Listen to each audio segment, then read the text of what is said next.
गुजरात के प्रांत पोरबंदर के एक दीवान करमचंद गांधी के घर जन्म हुआ एक महान क्रांतिकारी नेता का, जिनका नाम मोहनदास रखा गया। उनकी शादी मात्र 13 वर्ष में पास के व्यापारी की बेटी कस्तूरबा से कर दी गई। जब मोहनदास 18 वर्ष के हुए तब उन्हें एक पुत्र हुआ तथा अगले ही साल वो बैरिस्टर की पढ़ाई करने के लिए इंग्लैंड चले गए। वहाँ से उन्होंने 3 वर्षों की परीक्षा पास की और 1891 में भारत वापस आ गए और मुंबई में वकालत शुरू की। यहाँ वो कुछ खास नहीं कर पा रहे थे, तभी एक भारतीय व्यापारी दादा अब्दुल्ला, जिनका व्यापार दक्षिण अफ्रीका में था, उनका केस लड़ने के लिए वो दक्षिण अफ्रीका चले गए, जहाँ उनका सामना रंगभेद की नीति से हुआ तथा उनके खिलाफ वहाँ वो सत्याग्रह पे बैठ गए। वहाँ वे अनेक प्रकार की सत्याग्रह के नेता बने और नटाल कांग्रेस और टॉलस्टॉय फॉर्म आदि की स्थापना की। वहाँ उन्होंने रंगभेद नीति, एशियाटिक रजिस्ट्रेशन एक्ट आदि का जोर शोर से विरोध किया।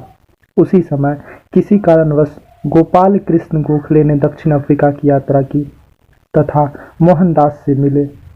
वहाँ वो मोहन से खासा प्रभावित हुए तथा उनके काम का बखान पूरे भारत में आकर किया। अफ्रीका में हुए सफल सत्याग्रह से अपने देश के लोग भी परिचित हो चुके थे। अफ्रीका में ही उन्होंने सत्याग्रह को परिभाषित किया था, जिनके मुख्य तत्व सत्य और अहिंसा था।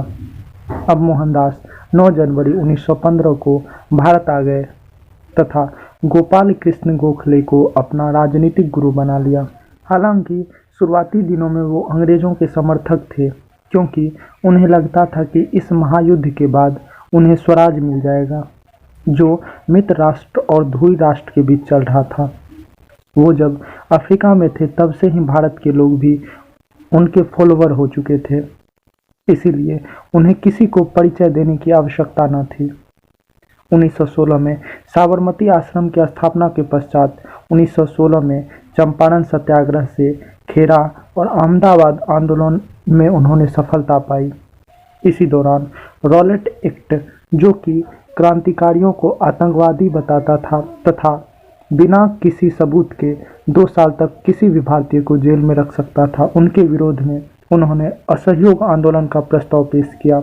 यह आंदोलन सफलता की नई ऊंचाइयां छू रहा था कि उसी दौरान चौरी चौरा कांड को लेकर इस आंदोलन को गांधी जी ने स्थगित कर दिया तथा इसके लिए गांधी जी की बहुत आलोचना हुई। इस आंदोलन के बाद गांधी जी को 6 वर्ष की सजा हुई और खराब स्वास्थ्य होने के कारण 1924 में ही उन्हें रिहा करना पड़ा। 31 जनवरी 1930 को गांधी जी ने 11 सूत्री मांग रखी, जिसे लॉर्ड एडविन ने अनदेखा कर दिया। तो गांधी जी ने सविनय अवज्ञा आंदोलन का आह्वान दांडी यात्रा से की। इसमें उन्हें खासा उपलब्धि प्राप्त हुई, जिसे गांधी इरविन संधि द्वारा स्थगित किया गया और अंत में गांधी जी कभी भी भारत विभाजन के पक्ष में नहीं थे, लेकिन वो हुआ और पाकिस्तान का जन्म हुआ।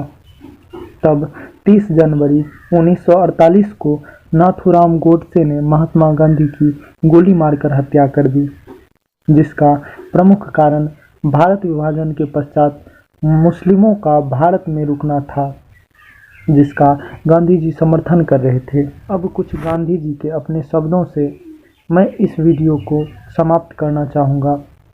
एक आँख के लिए दूसरी आँख पूरी दुनिया को अंधा बना देता है।